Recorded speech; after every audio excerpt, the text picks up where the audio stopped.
Howdy folks, Jamboree here. When filmmaker slash puppeteer Jim Henson started making a deal for a partnership with Disney, he proposed the idea of a Little Mermaid puppet show called Little Mermaid's Island. However, only 2 pilot episodes were ever made, and Henson himself had no actual involvement in the show. Heck, he was apparently very disappointed in what was filmed. After Henson passed away, Little Mermaid's Island ended up being abandoned and became an obscure novelty in Disney history. So the question is, did the show deserve to be forgotten, or did we miss out on a hidden gem? Well, I've watched both episodes of Little Mermaid's Island, titled Sebastian's Birthday and Tell the Truth, and I'm here to give my own verdict. First of all, it's important to note that this show is squarely aimed at preschool kids, so don't expect anything dark or emotionally complicated. Toddlers are the audience in mind. I will admit that this will alienate older Disney fans, especially those who want the same quality of writing as the movie or the animated TV show. But there's also no harm in making a Little Mermaid preschool puppet show for under 5s. I can imagine the target audience enjoying the show as a bit of time-passing fluff to watch before school starts. The 2 episodes we got also showcase some entertainment lessons, namely the importance of telling the truth and how fibbing just leads to panic and stress. See, there was this big old sea monster and his tail. And then... You wouldn't be trying to tell me a fib, would you? Is the series a condescending teacher? Oh yeah, totally. There's more lecturing than storytelling in this show. There's a moral to this story that is very plain to see. No need for lies or alibis, all you need is honesty.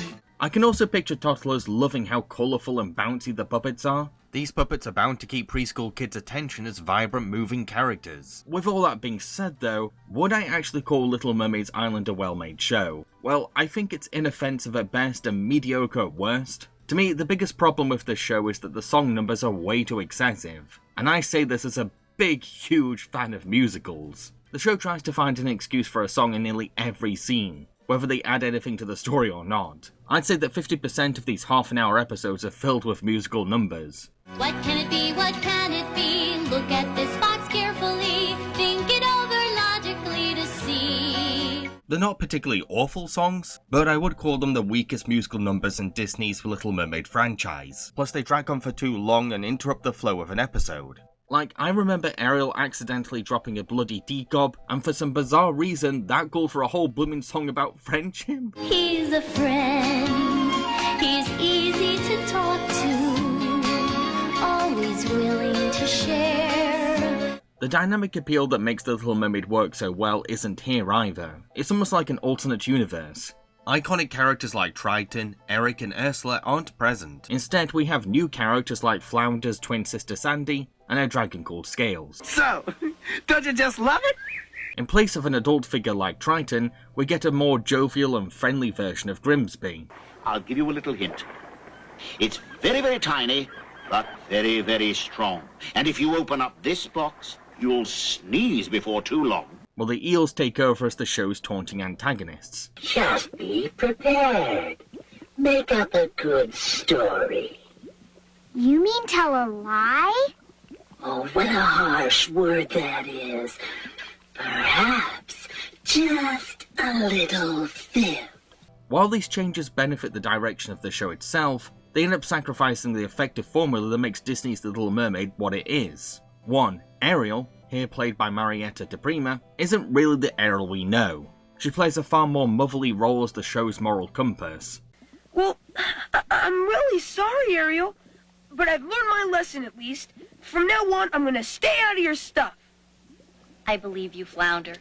She doesn't get to exhibit a typical rebellious spunkiness. It doesn't help that the limited budget means that she doesn't get to show off her trademark free-spirited swimming either. Instead, we get cheap B-roll shots that look like they were filmed in a small tank. 2. While the eels are spooky, manipulative and mean, they lack the threat and menace of a main villain, making for a very tame level of tension. 3. Yes, Grimsby gives Ariel an eye into human culture, but that means that we don't get to see her going on any daring adventures to learn about humans. 4. The new characters don't really bring much to the table, or serve as great substitutes for the missing characters. They just exist. They're there. Now, it is hard to be fair about the show's production values, because the only footage we have is grainy and low quality, but I doubt that a clearer picture could fix much.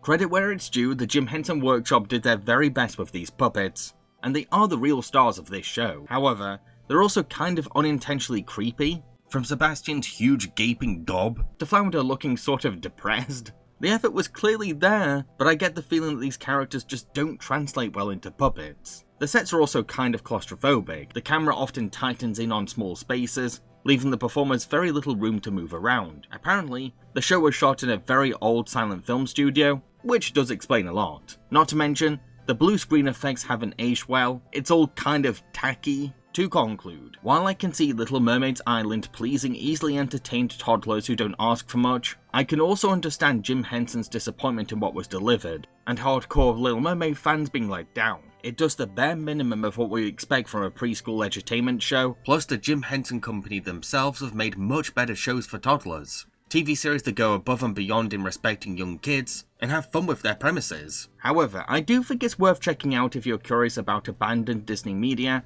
or feel like completing the Little Mermaid franchise at 100%. So, have you seen Little Mermaid's Island? If so, feel free to share your opinion on it in the comments below. I've been Jamboree, don't forget to like, share and subscribe. Next time on Puppet Panic, I'll be talking about the film that people consider to be the worst puppet movie ever made. Cheerio folks!